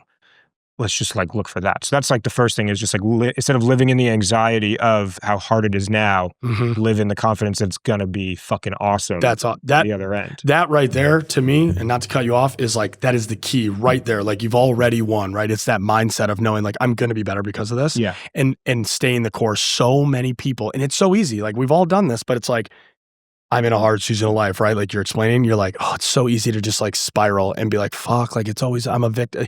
And like, yeah, you might be getting hit with a lot of pitches from life that's unfair because life is unfair, right? And life goes on no matter what. But it's like that mindset of no matter what, I'm not going to quit and I will get through this. And if you tell yourself that, your brain is going to believe that at some point.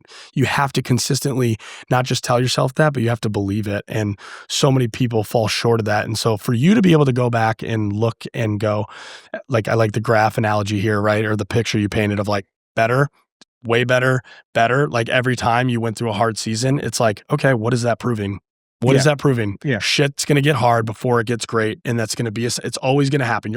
No matter how rich you are, no matter how perfect you think your family is, life will always present these tough moments. And it's like, okay, what do we resort to? And I feel like you're setting like the building blocks of a very, very healthy, confident way forward for your life and your future. And I think, a lot of people don't do that because they can go on TikTok and find a fucking horoscope thing that tells them this is supposed to happen. You need to be sad for 4 months and then something will happen that will make you better. And it's like, if you want to believe that you can, sure. But you got to push yourself mentally. Totally. A cheesy way to put it is vitamin A. Vitamin A. I like that. I think of it as, especially at this point in my life, like I'll wake up in the morning at 5:30, 6, whatever on a tough season every morning. And my brain's just like, running and ruminating on all this stuff. And it's actually... As soon as you wake up, right? Yeah, like it's waking me up. Yeah, it's waking you up. I literally haven't set an alarm clock in like years now. No, same. Like I just have enough fucking stress and anxiety. Yeah, it's just that's you're my up. alarm Yeah. clock. And the longer I just lay in bed, even if I'm like so fucking tired, I can't move my body, it's just worse and worse. And it gives me anxiety, Yeah, bro. now I'm just like, well, the second I wake up, just get up. Yeah. It's like, I'm laying in bed thinking about how fucked up everything is. And then literally the second I get up and start brushing my teeth, I'm like, oh, it's actually not like that big of a deal. It's something about like being horizontal. Yeah, no, it's a weird. I'm the same way. And like one of the things I've realized is the self-talk thing is like, I'll get up like, cause you're up and you're like, oh, all these things and the routine. But like, as soon as I sit on my bed and like stretch my arms, I'm starting to be like, today's gonna be a good day. Like it sounds so corny. It sounds so like, I don't even know, like Andrew Huberman, like, no, but you got it. I believe it. Like, I really do believe that. You have to be like, I'm okay. This is fine. I woke up today. I never understood couldn't get out of bed. Yeah. Like until you understand it. I don't know. Have you never had that? I've had times where I felt like I really, really, really, really, really, really don't want to get out of bed. Okay. But I've never been at a point where I couldn't. Oh, like physically couldn't get out. Yeah, because and you're I've heard so you're so down bad, you're so depressed, whatever it is, and maybe like my brain isn't wired to experience that, or maybe it's just I'm like, you can get up. Yeah, you can. It might be really fucking hard and scary, but like just walking to the bathroom and putting some water on your face Like you actually like physically can't, like your leg's broken. Yeah, it's like you can't move your arm. Yeah, no, for sure. Yeah, I think it's more, yeah, you're right. I've never had that. I think it's more the metaphor of like, I get up out of bed and I'm going to go do something. I'm like, fuck this. I'm just going to stay in my apartment, or I'm going to sit on the couch, or I'm going to sit on my phone. Like, yeah, I've never actually been to a point where I'm like, I can't get out of my bed. I've had the mindset of like, yeah, I don't want to leave my apartment. Like, I'm just going to like linger around here. And all right. So, and I think that grace is actually important. Like, yeah. I've seen it for myself, at least, get a lot worse when I'm just such a hardo with myself. Yeah. Like, oh, fuck. Like, I didn't send any emails today, or like, I didn't work out all week. And it was just like, or just, dude, you're just like, you're struggling. Yeah. Maybe like the fact that you went for a walk is like a big win. Just it is. You have to find small victories, right? Like, that is tough though, when you're so used to being this type of individual, whether you're super active, whether you're like diehard ballerina or something, and you're doing all your stuff, and then you take a week and you're like, oh, I'm not there because of X, Y, and Z. You feel like a failure, but it's like, no, we got small victories here. Or like my buddy and I, Jacob, just started talking about, we're going to start calling those weeks bye weeks. I just got a bye week. Like, this is just to regroup, reassess, love that, and reevaluate like how we're going to tackle this tough moment right now. I heard a really good quote actually on one of our podcasts the other day. The guest was like, it's so important. Everyone has to realize that this whole, like, we have to reframe the idea of hustle culture. It's not about like, did you work bell to bell 6 days a week every day? Right. It's about the average. It's about like, okay, over the course of 7 days, did you fucking go balls to the wall for 3? Right. And like pretty good for 2. And then like not so great for 2. Yeah. But the average is you were like pretty fucking good. Yeah. And then next month, did you like slightly raise that average a little bit? Yep. And over the course of 10 years, if you do like every month, just like slightly every week, just slightly raise that average a bit, like, and apply the rule of compound interest, because greatest thing ever created. Yeah. Unbelievable. Like that's hustle culture. That is. And I fuck with that. That is, I mean, that is a great way to put it. I've never thought of it that way, but I think it's like, internally, it's like, yeah, over this week or over this month, what have I done to like better myself from the last month in work, in, whatever it is with my body, my finances. Yeah. It's like that average. What is that slowly build? Yeah. That's really cool. I like how you could even apply it to like, let's take lifting as an example. Yeah. A lot of guys understand. Like, let's say you are able to put up like 1 rep max of 300 pounds on the bench. You did that once. Okay. Can you lift 300 pounds? Like, sure, that was your 1 rep max, max. You could put that in your book. You could put it on Instagram. Right. You tell everyone, I lifted 300 pounds. I can lift 300 pounds. Yes. Can you get in there and do that every day? Yeah, exactly. Like, no, right? you can't. No, you could probably clean 225 10 sets every day. Yeah, you're not going to be able to consistently do that unless you're like roided up. I don't even think you could do that every day. Right. So it's like, okay, well, then what's your average? Right. That's where I think we should probably play a little bit. Like, look, I've had days where I fucking put up the ton of weight. I've had days where like I can't move much because I'm hungry or I'm tired. But like, where you sitting in the middle, that's like consistently, I'm kind of always in this range. And if you can raise that over time. Yep. Absolutely. I mean, that's a great way to look. And the only way to raise that over time is to push the 300 every now and then. Yeah, because you have to. Otherwise, it's not going to go up. You're just going to see that stagnant line in whatever aspect of your life. And like, that's also, this all goes back to like just who you surround yourself with, because when you do hit those, like the people in your circle, people you surround yourself with should be assisting you in some way, shape, or form to raise that average.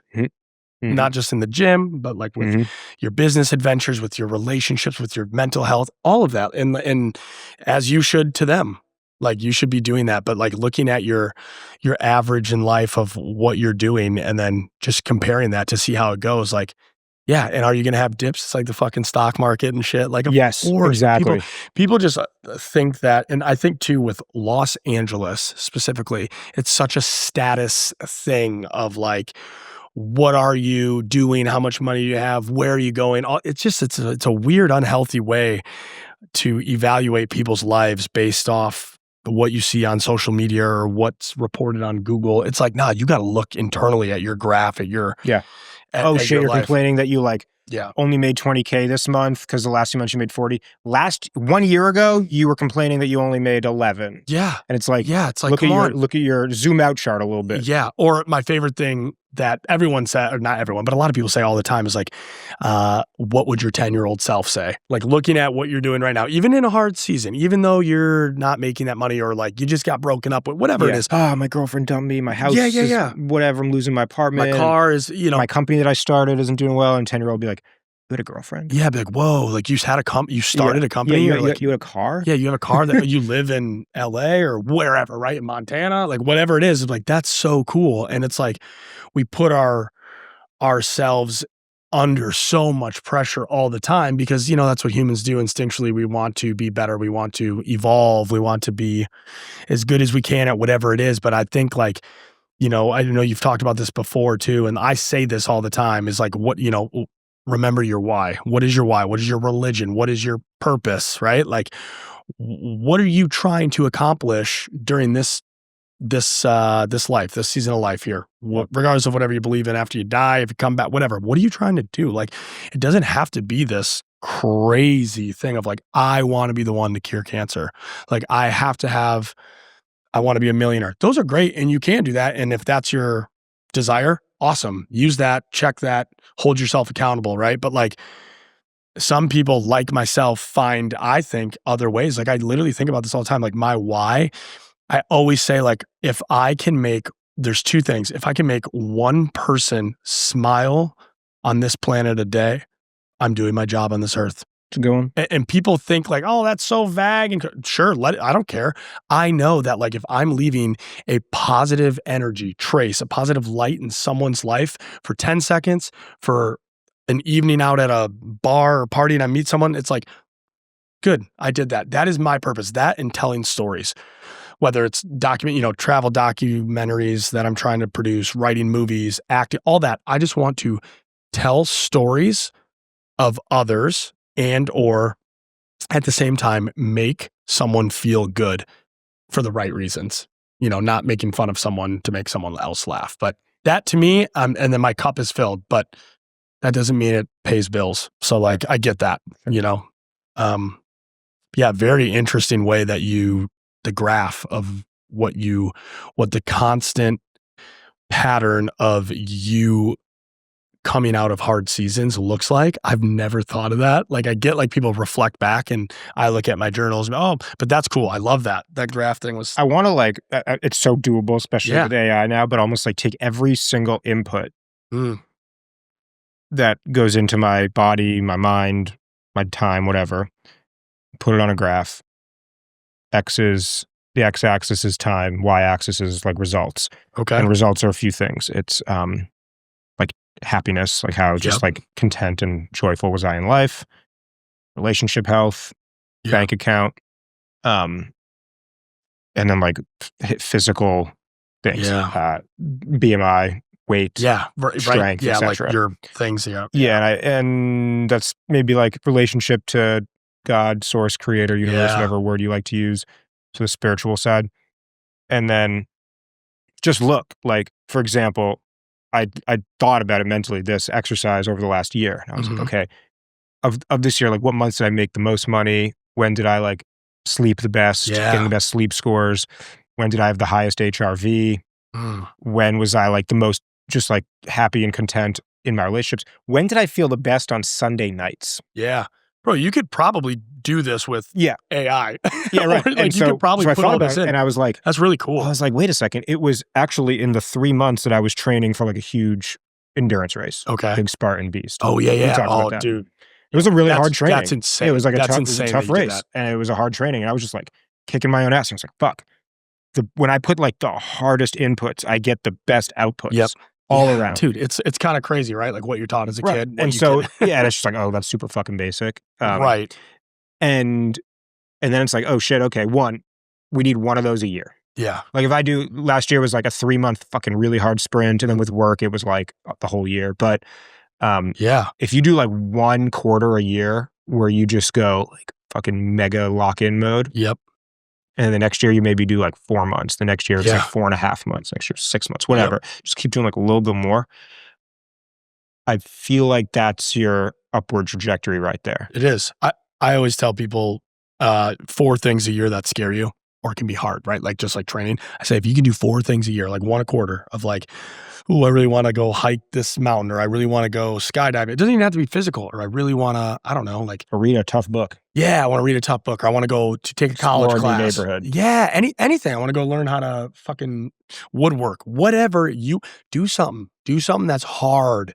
You got to do hard things. And you're right. That's a really cool way. But if you could make a graph on that, that would be sick. And I'm sure. Just to like validate and know, like, oh shit, it actually works. Yeah, because we need that. You also need, you need validation. Like, come on now. Like, you got to be able to look at things and past results and be like, okay, what I'm doing is working.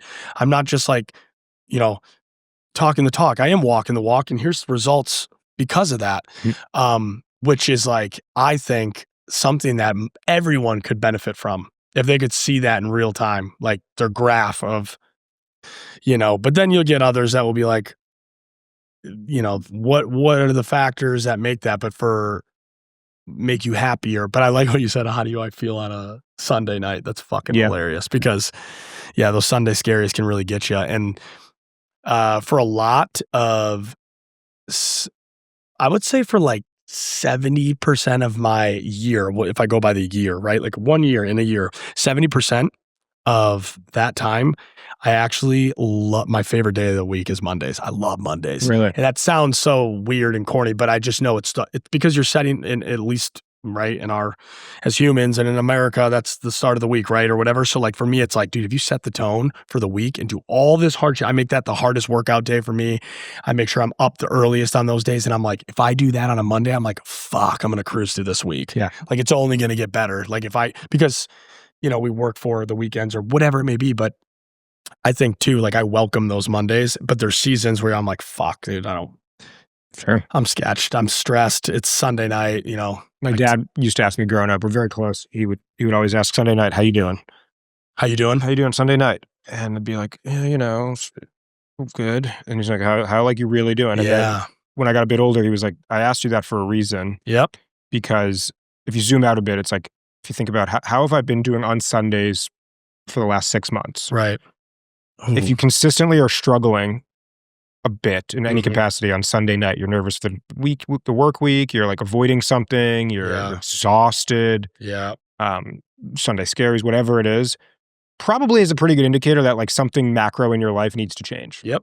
And then the alternative is you feel relaxed. You're like, look, do I want to work tomorrow? Not really, but like excited. I got stuff like I'm ready to tackle this week. I've got my goals, whatever. That means you're in a good spot. Right. Sunday night's the like barometer for that. That's a beautiful lesson to learn. I realized not too long ago that my whole life, Sunday's the worst day of the week. Yeah. Fucking exhausted. My body's just tuned to like every 7th day we're like brain dead, no dopamine left. And also Saturdays I'm always out doing some huge feat. I'm climbing a mountain. I'm doing biking, whatever. I'm surfing for 3 hours. Like come Sunday, I'm toast. Yeah. So if it's ever like I got to work on Sunday, dude, I would procrastinate Sunday so hard. Anything that was productive, moving boxes, writing an email, I would avoid it. And I finally just decided a couple months ago, I was like, you know what? Sunday is now the best day of the week. Dude. And like, I'm just going to decide, like, I don't work on Sunday. Yeah. I just don't want to. Yep. It makes me dread the whole week when like I have to do something, anything. But Sunday, if I could rot all day on the couch, great. Yeah. If I want to just go ride my bike for 8 hours, great. Yep. It's just your day. It's just my day. I call it I tell people this all the time. Like Sundays are they're my me days. So like I love I like get up early-ish, right? Early. I fucking get my laundry done. I clean my apartment. And then I'm like, okay, I can do whatever I want today. Am I watching my football game? Am I reading? Like, I'm just like, I can do whatever I want. I try not to work out on Sundays. Maybe a trail run in the morning. Really light, but like you get, it's all a mental thing. Like you're saying, like if you just make Sundays your favorite day, like what a way to like just change the pace up for your mindset. To be like, I fucking love this. What's crazy is it's actually hard to do it. Yeah. Just to be like, fuck, like, okay, I have 24 hours to make this the best day of the week. Like, what am I going to do? Okay. Is it? Yeah. I mean, I can put some pressure just on to like you, right? It's just like put myself in that mindset of like, now one of my new things is like, I try really hard, never miss a sunset on a Sunday. Oh, that's great. Living by the beach. It's just like, cool, 5 o'clock rolls around, like go just ride my bike to the beach, just like watch the sunset. That's awesome. Don't be on the couch during sunset on a Sunday. No, I love that. It's a good way to like wrap the weekend and be like, all right, now I can go home, cook a nice dinner, meal prep, Yeah, like, that's nice. you know, look at some emails before make Monday morning a little less brutal. But yeah, just forcibly Sunday, best day of the week. Yeah. And even if it was a shitty day, just tell yourself, no, this is all for me. Yep. And you have to. I mean, that's the power of your mind, bro. Like that's a real thing. Like people can be like, I've gotten through so many hard days or weeks where I'm like, nope, this is great. And I also try to think too of like, if you really look at when you're going through something super hard, I'm like, am I going to die because I didn't get this email sent? Like, am I really going to die? Like, is this going to affect my world so much so? And it's like, no, our brains tend to do that. I think someone told me, or I heard it somewhere, that like anxiety, what anxiety is just a bunch of conspiracy theories that your brain comes up with just for no reason. Like most of the time, what you're telling yourself that's giving you anxiety, I think it was like a 75% or 78% of the time, it actually is not going to happen or come true.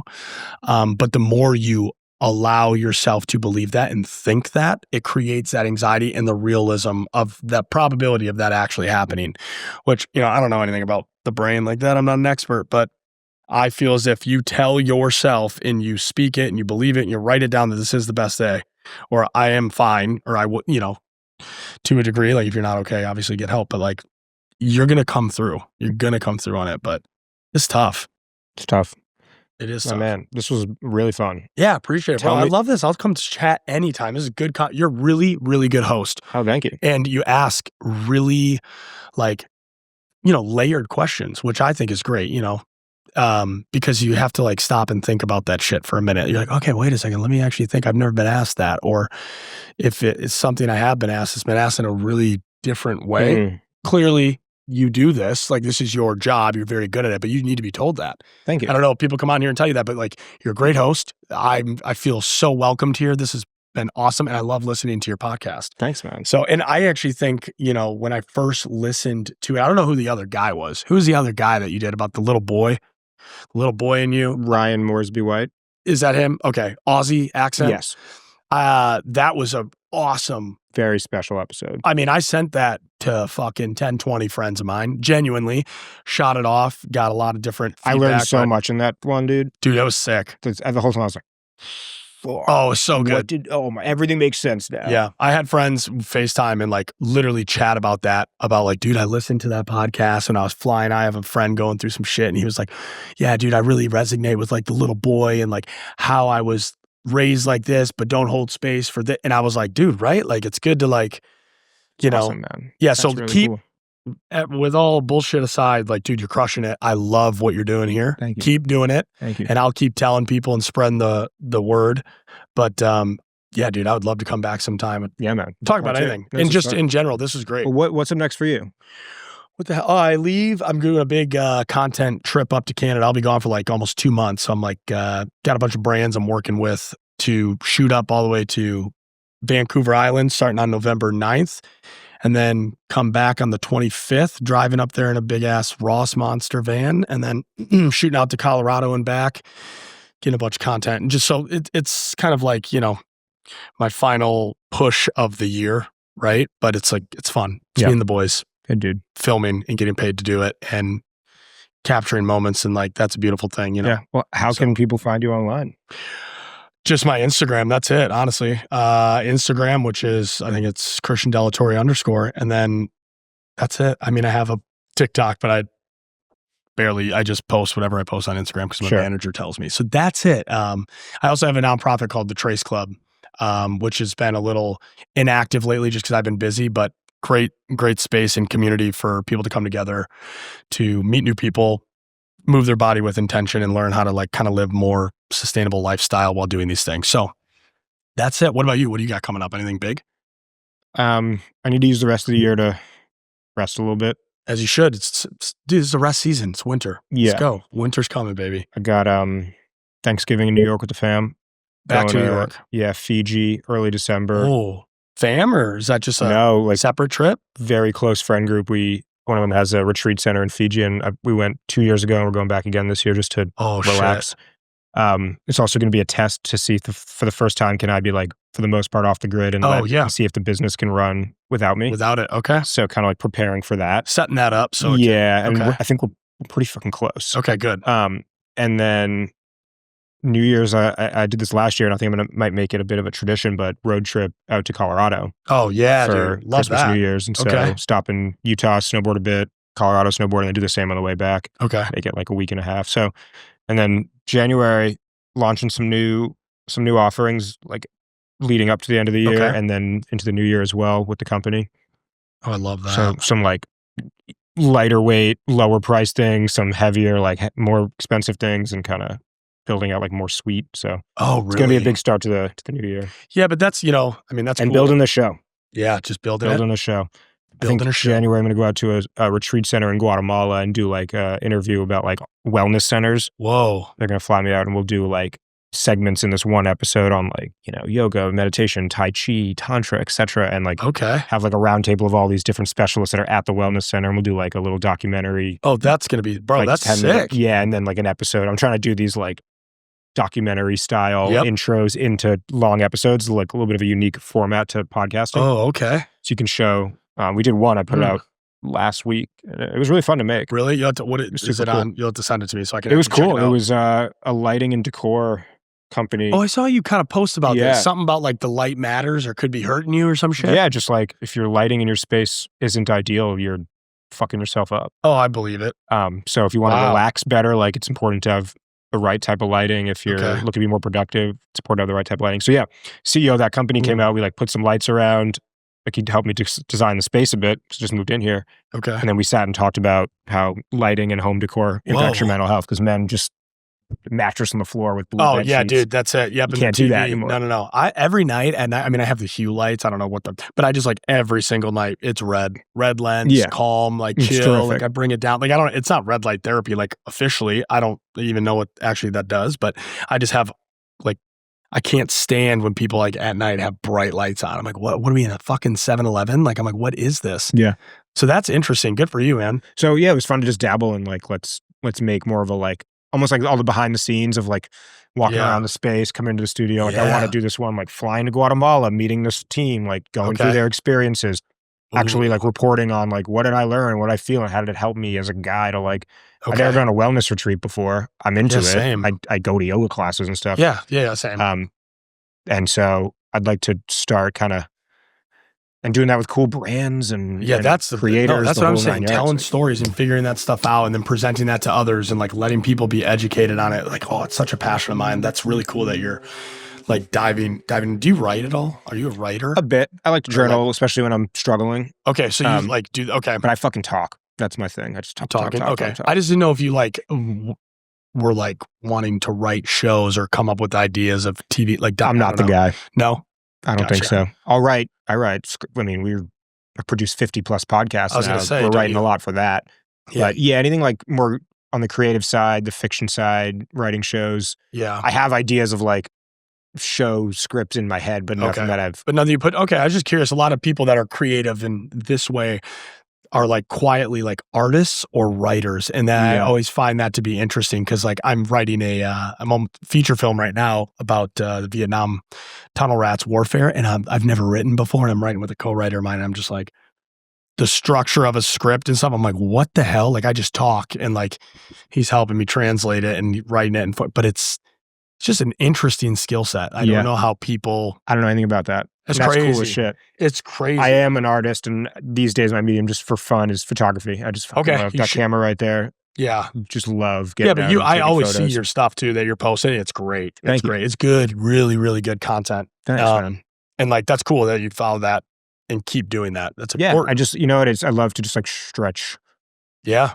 Just continue to like build the muscle of like having an eye for it. It's really all it is. Because we're built different, baby. A lot of people don't want to stretch any muscle or do anything in life. Like that's hard. You know what I'm saying? And I'm like, dude, I find so much joy in just being like, what the fuck can I do now? Like, let's try something that I probably wouldn't do or didn't like or whatever, or that I do like, but got to keep doing that. So thank you for having me, bro. This was awesome.